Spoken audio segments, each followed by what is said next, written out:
पहला प्रश्न, एक प्रेम कारागृह बन जाता है और एक प्रेम मंदिर। क्या प्रेम और प्रेम में भी भेद है?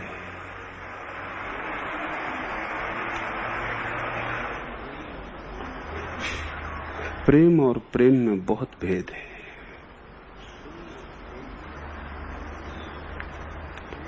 क्योंकि प्रेम बहुत तलों पर अभिव्यक्त हो सकता है।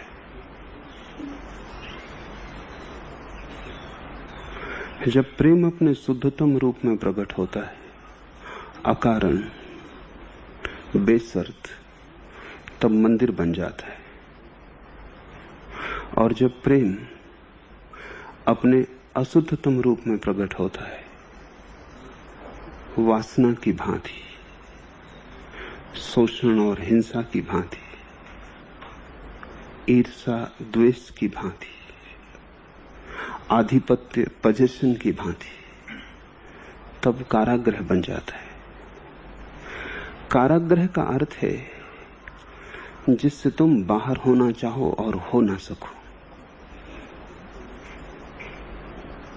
कारागृह का अर्थ है जो तुम्हारे व्यक्तित्व पर सब तरफ से बंधन की भांति बोझिल हो जाए, जो तुम्हें विकास न दे, छाती पर पत्थर की तरह लटक जाए और तुम्हें डुबाए। कारागृह का अर्थ है जिसके भीतर तुम तड़फड़ाओ मुक्त होने के लिए और मुक्त न हो सको। द्वार बंद हो, हाथ पैरों पर जंजीरें पड़ी हों, पंख काट दिए गए हों। कारागृह का अर्थ है जिसके ऊपर और जिससे पार जाने का उपाय न सूझे। मंदिर का अर्थ है जिसका द्वार खुला हो। जैसे तुम भीतर आए हो, वैसे ही बाहर जाना चाहो तो कोई प्रतिबंध ना हो, कोई पैरों को पकड़े ना। भीतर आने के लिए जितनी आजादी थी उतनी ही बाहर जाने की आजादी हो। मंदिर से तुम बाहर न जाना चाहोगे, लेकिन बाहर जाने की आजादी सदा मौजूद है। कारागृह से तुम हर क्षण बाहर जाना चाहोगे और द्वार बंद हो गया और निकलने का मार्ग न रहा। मंदिर का अर्थ है जो तुम्हें अपने से पार ले जाए, जहां से अतिक्रमण हो सके, जो सदा और ऊपर ले जाने की सुविधा दे। चाहे तुम प्रेम में किसी के पड़े हो और प्रारंभ अशुद्ध रहा हो, लेकिन जैसे जैसे प्रेम गहरा होने लगे वैसे वैसे शुद्धि बढ़ने लगे। चाहे प्रेम शरीर का आकर्षण रहा हो, लेकिन जैसे ही प्रेम की यात्रा शुरू हो, प्रेम शरीर का आकर्षण न रह के दो मनों के बीच का खिंचाव हो जाए और यात्रा के अंत तक मन का खिंचाव भी न रह जाए, दो आत्माओं का मिलन बन जाए। जिस प्रेम में अंततः तुम्हें परमात्मा का दर्शन हो सके वो तो मंदिर है, और जिस प्रेम में तुम्हें तुम्हारे पशु के अतिरिक्त किसी की प्रतीति न हो सके वो कारागृह है। और प्रेम दोनों हो सकता है क्योंकि तुम दोनों हो, तुम पशु भी हो और परमात्मा भी। तुम एक सीढ़ी हो जिसका एक छोर पशु के पास टिका है और जिसका दूसरा छोर परमात्मा के पास है,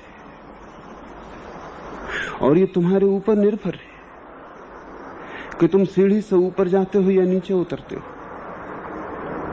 सीढ़ी एक ही है, उसी सीढ़ी का नाम प्रेम है। सिर्फ दिशा बदल जाएगी। जिन सीढ़ियों से चढ़ के तुम मेरे पास आए हो, उन्हीं सीढ़ियों से उतर के तुम मुझसे दूर भी जाओगे। सीढ़ियां वही होंगी, तुम भी वही होगे, पैर भी वही होंगे। पैरों की शक्ति जैसा आने में उपयोग आई है वैसे ही जाने में भी उपयोग होगी। सब कुछ वही होगा, सिर्फ तुम्हारी दिशा बदल जाएगी। एक दिशा थी जब तुम्हारी आंखें ऊपर लगी थी आकाश की तरफ, और पैर तुम्हारी आंखों का अनुसरण कर रहे थे।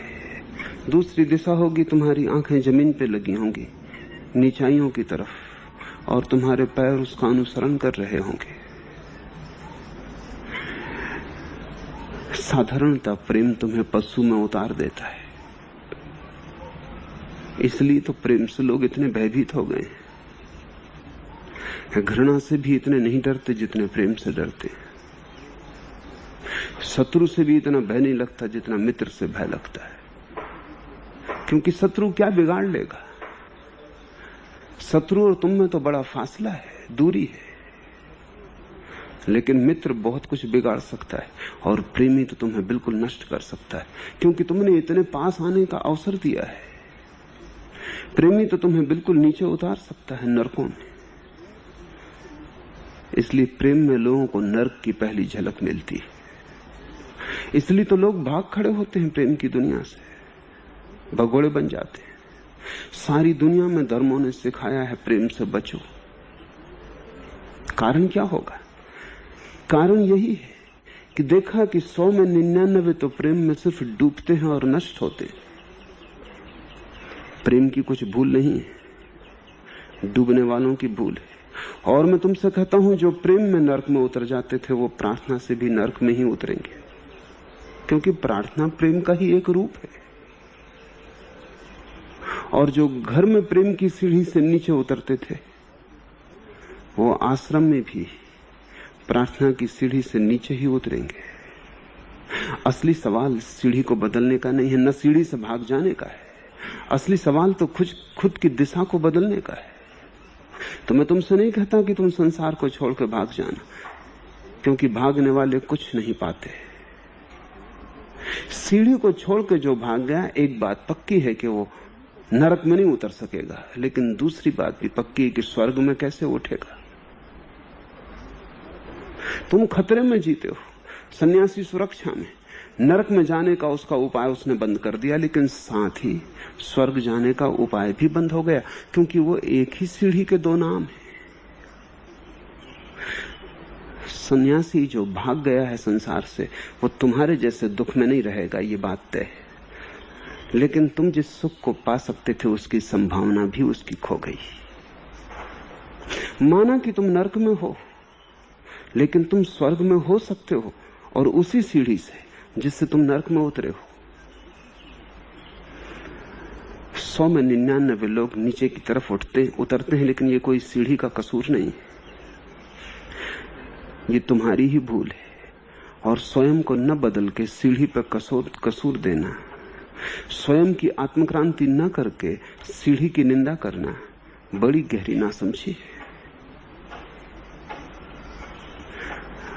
अगर सीढ़ी तुम्हें नरक की तरफ उतार रही है, तो पक्का जान लेना कि यही सीढ़ी तुम्हें स्वर्ग की तरफ उठा सकेगी। तुम्हें दिशा बदलनी है, भागना नहीं। क्या होगा दिशा का रूपांतरण? जब तुम किसी को प्रेम करते हो, वो कोई भी हो, माँ हो, पिता हो, पत्नी हो, प्रेयसी हो, मित्र हो, बेटा हो, बेटी हो, कोई भी हो, प्रेम का गुण तो एक है। किससे प्रेम करते हो ये बड़ा सवाल नहीं है। जब भी तुम प्रेम करते हो तो दो संभावनाएं, एक तो ये कि जिसे तुम प्रेम करना चाहते हो या जिसे तुम प्रेम करते हो उस पर तुम प्रेम के माध्यम से आधिपत्य करना चाहो, मालकियत करना चाहो, तुम नरक की तरफ उतरने शुरू हो गए। प्रेम जहां पोजीशन बनता है, प्रेम जहां परिग्रह बनता है, प्रेम जहां आधिपत्य लाता है, प्रेम ना रहा, यात्रा गलत हो गई। जिसे तुमने प्रेम किया है उसके तुम मालिक बनना चाहो, बस भूल हो गई। क्योंकि मालिक तुम जिसके भी बन जाते हो, तुमने उसे गुलाम बना दिया। और जब तुम किसी को गुलाम बनाते हो तो याद रखना उसने भी तुम्हें गुलाम बना दिया, क्योंकि गुलामी एक तरफा नहीं हो सकती, वो दुधारी धार है। जब भी तुम किसी को गुलाम बनाओगे तुम भी उसके गुलाम बन जाओगे। ये हो सकता है कि तुम छाती पे ऊपर बैठे हो और वो नीचे पड़ा है, लेकिन न तो वो तुम्हें छोड़ के भाग सकता है, न तुम उसे छोड़ के भाग सकते हो। गुलामी पारस्परिक है। तुम भी उससे बंध गए हो जिसे तुमने बांध लिया। बंधन कभी एक तरफा नहीं होता। अगर तुमने आधिपत्य करना चाहा तो दिशा नीचे की तरफ शुरू हो गई। जिसे तुम प्रेम करो उसे मुक्त करना, तुम्हारा प्रेम उसके लिए मुक्ति बने। जितना ही तुम उसे मुक्त करोगे तुम पाओगे कि तुम मुक्त होते चले जा रहे हो, क्योंकि मुक्ति भी दुधारी तलवार है।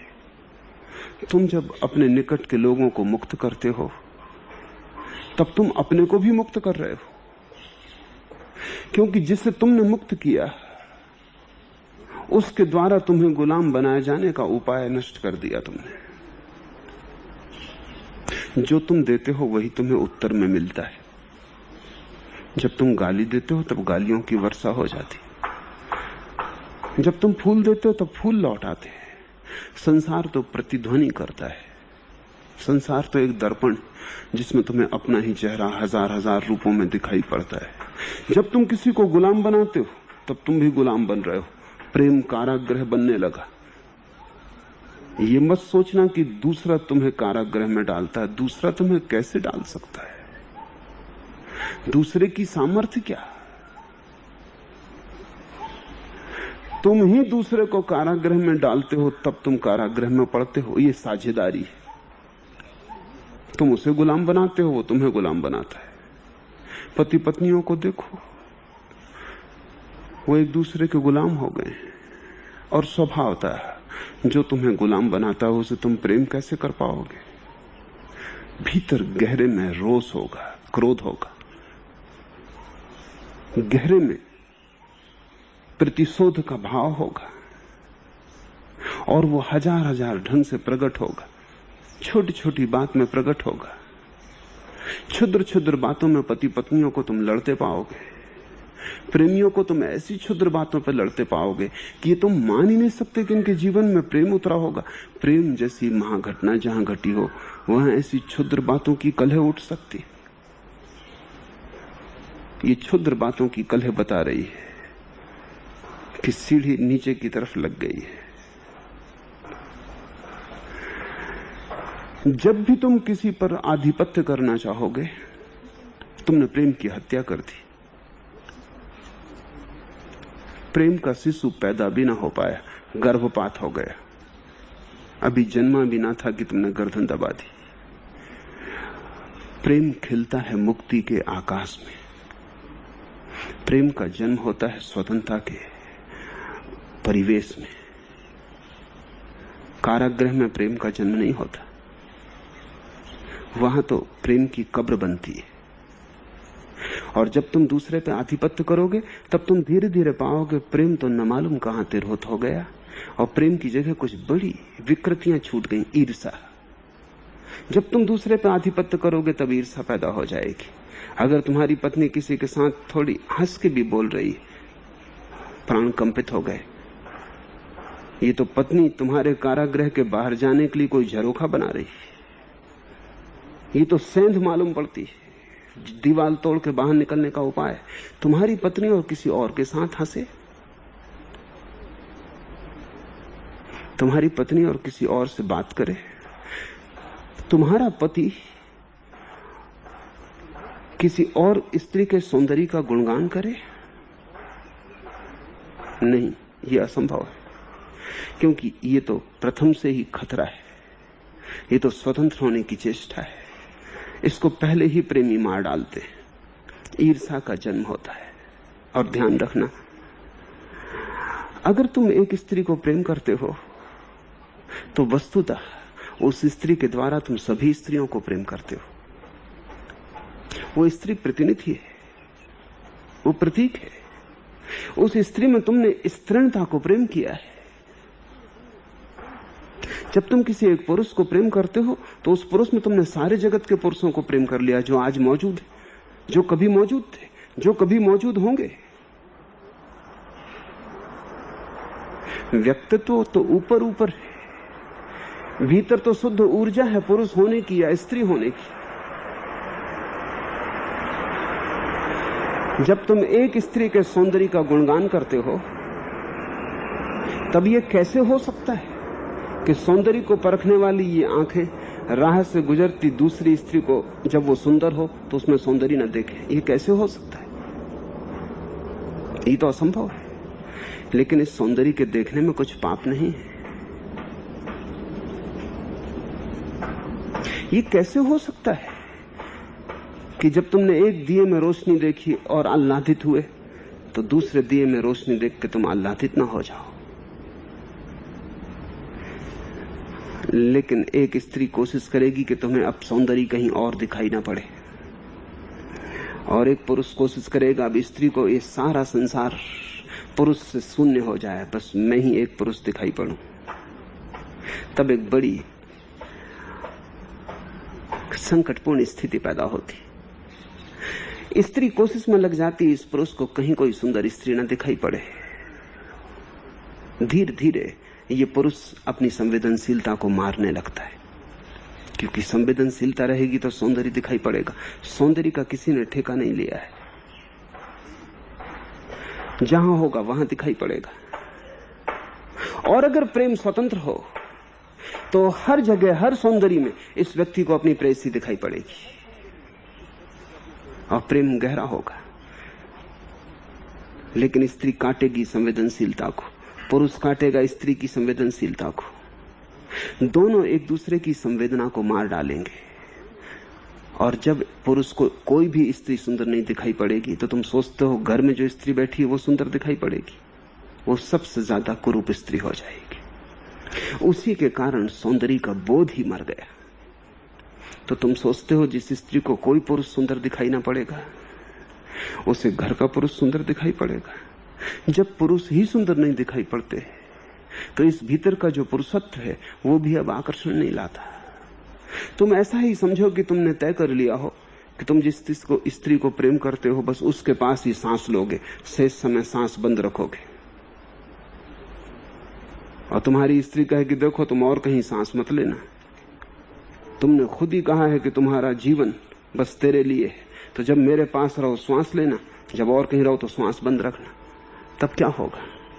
अगर तुमने ये कोशिश की तो दोबारा जब तुम इस स्त्री के पास आओगे तुम लाश होगे, जिंदा आदमी नहीं। और जब तुम और कहीं श्वास न ले सकोगे तो तुम सोचते हो इस स्त्री के पास श्वास ले सकोगे, तुम मुर्दा हो जाओगे।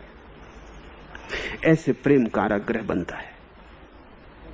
प्रेम बड़े आश्वासन देता है और आश्वासनों को पूरा कर सकता है, लेकिन वो पूरे हो नहीं पाते। इसलिए हर व्यक्ति प्रेम के विश्वास से भर जाता है, क्योंकि प्रेम ने बड़े सपने दिए थे, बड़े इंद्रधनुष निर्मित किए थे, सारे जगत के काव्य का वचन दिया था कि तुम्हारे ऊपर वर्षा होगी।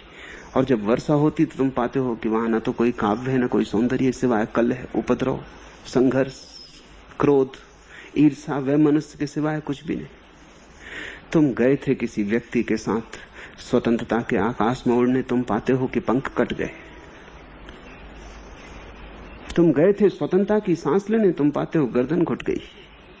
प्रेम फांसी बन जाता है 100 में 99 मौके पर, लेकिन प्रेम के कारण नहीं, तुम्हारे कारण। तुम्हारे धर्मगुरुओं ने कहा प्रेम के कारण, वहां मेरा फर्क है।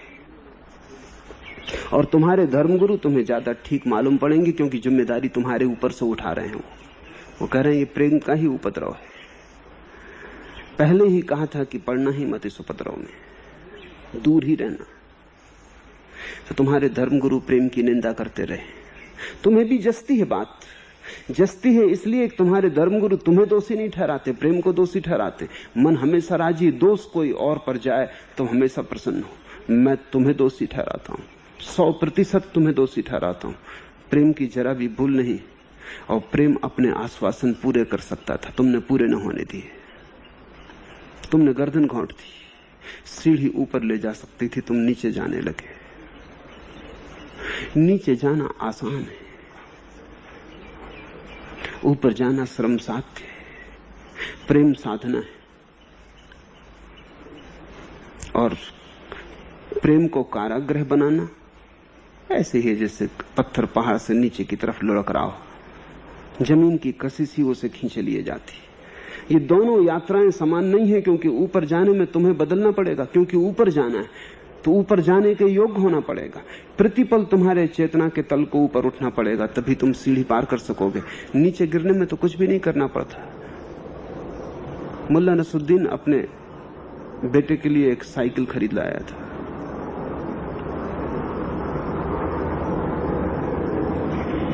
दो बेटे, तो उसने कहा कि दोनों आधा आधा साइकिल से खेलना, कोई झगड़ा खड़ा ना हो। एक दिन उसने देखा कि बड़ा बेटा बार बार ऊपर टेकरी पे जाता है और वहां से साइकिल पे बैठ के नीचे आता है। कई बार उसे टेकरी से साइकिल पे बैठे हुए देखा, तो उसने बुला के कहा कि मैंने कहा था छोटे बेटे को भी आधा आधा। उसने कहा आधा ही आधा कर रहे हैं। छोटा बेटा ऊपर की तरफ ले जाता है साइकिल, हम ऊपर से नीचे की तरफ लाते हैं, आधा आधा। पहाड़ी पे साइकिल को ले जाना, चढ़ने का तो सवाल ही नहीं। किसी तरह हाँपता हुआ छोटा बेटा ऊपर तक पहुंचा देता है, बड़ा बेटा उस पर बैठ के नीचे की यात्रा कर लेता है। समान नहीं है, आधी आधी नहीं है यात्रा। नीचे की यात्रा यात्रा ही नहीं है, गिरना है, पतन है।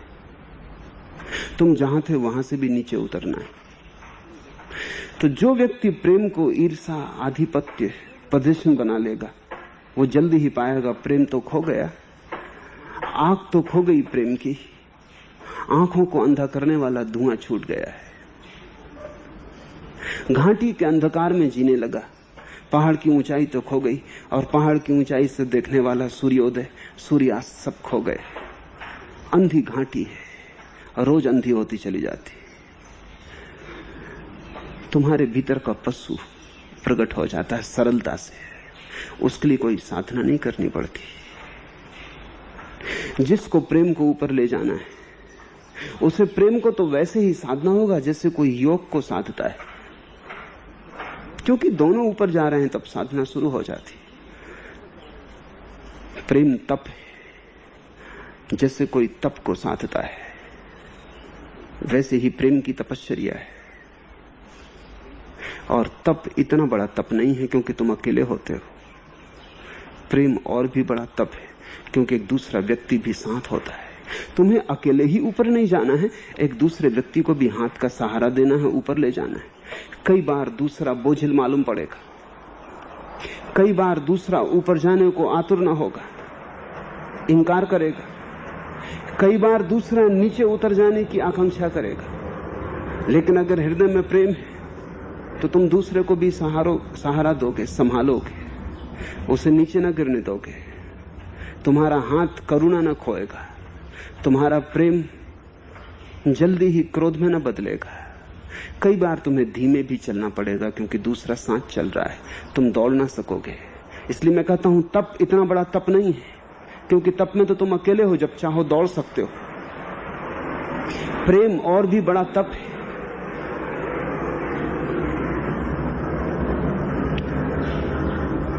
लेकिन प्रेम के द्वार पर तो तुम ऐसे पहुंच जाते हो जैसे तुम तैयार ही हो। यही भूल हो जाती है। दुनिया में हर आदमी को यह ख्याल है कि प्रेम करने के योग्य तो वो है ही, यही भूल हो जाती है।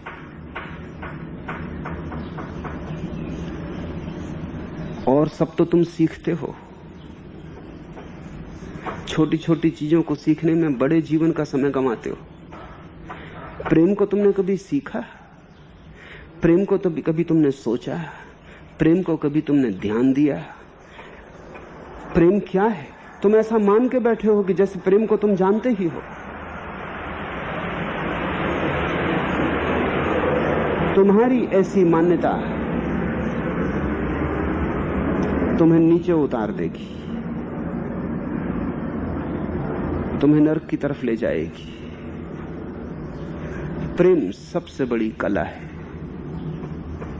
उससे बड़ा कोई ज्ञान नहीं। सब ज्ञान उससे छोटे हैं, क्योंकि और सब ज्ञान से तो तुम जान सकते हो बाहर बाहर से।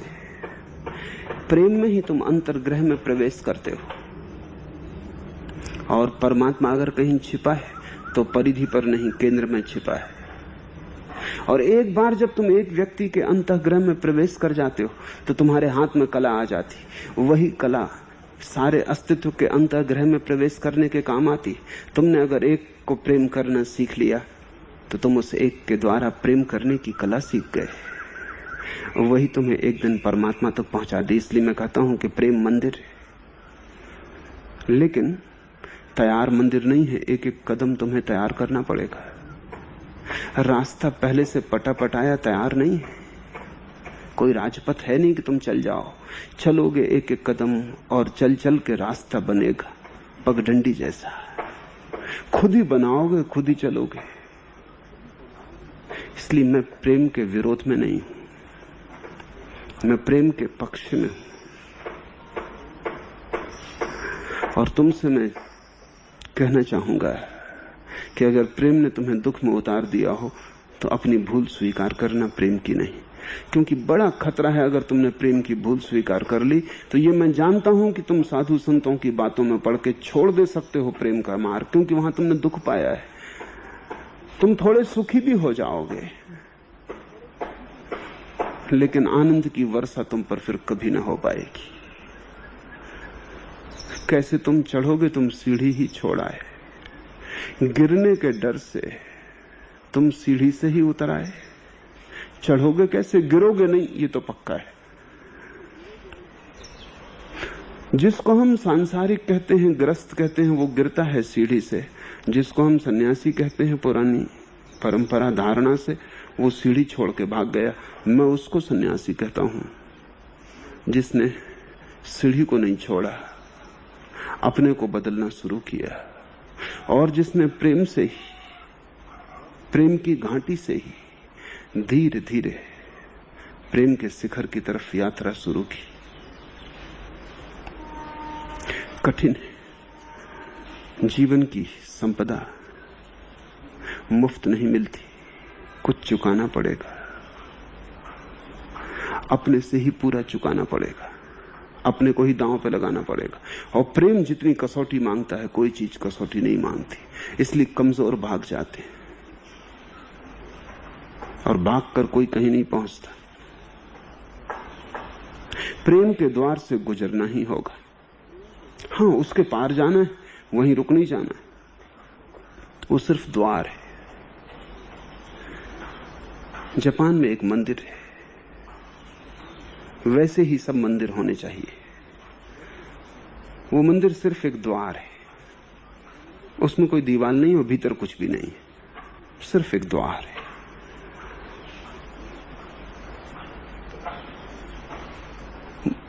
मंदिर एक द्वार है, किसी अज्ञात लोक की तरफ खुलता है। अतीत पीछे छूट जाता है, भविष्य की तरफ खुलता है। समय पीछे छूट जाता है, कालातीत की तरफ खुलता है। क्षुद्र क्षणभंगुर पीछे छूट जाता है, शाश्वत के प्रति खुलता है। लेकिन सिर्फ एक द्वार है। जो मंदिर में रुक गया वो ना समझ। मंदिर कोई रुकने की जगह नहीं। पड़ाव कर लेना, रात भर के लिए विश्राम कर लेना, लेकिन सुबह ही यात्रा पर निकल जाना है। प्रेम को कैसे मंदिर बनाओगे? आधिपत्य मत करना जिससे प्रेम करो। जिससे प्रेम करो उस प्रेम के आसपास ईर्ष्या को खड़े मत होने देना। जिसको प्रेम करो उससे अपेक्षा मत करना, कुछ दे सको देना, मांगना मत। और तुम पाओगे प्रेम रोज गहरा होता है, रोज ऊपर उठता है। और तुम पाओगे कि धीरे धीरे धीरे धीरे नए पंख उगने लगे तुम्हारे जीवन में। चेतना नई यात्रा पर जाने के लिए समर्थ होने लगी। लेकिन इन भूलों के प्रति सजग रहना। ये भूलें बिल्कुल सामान्य हैं, और तुम प्रेम में पड़ते भी नहीं कि ये भूलें शुरू हो जाती। तुम अपेक्षा शुरू कर देते हो। जहां अपेक्षा की वहां सौदा शुरू हो गया, प्रेम न रहा।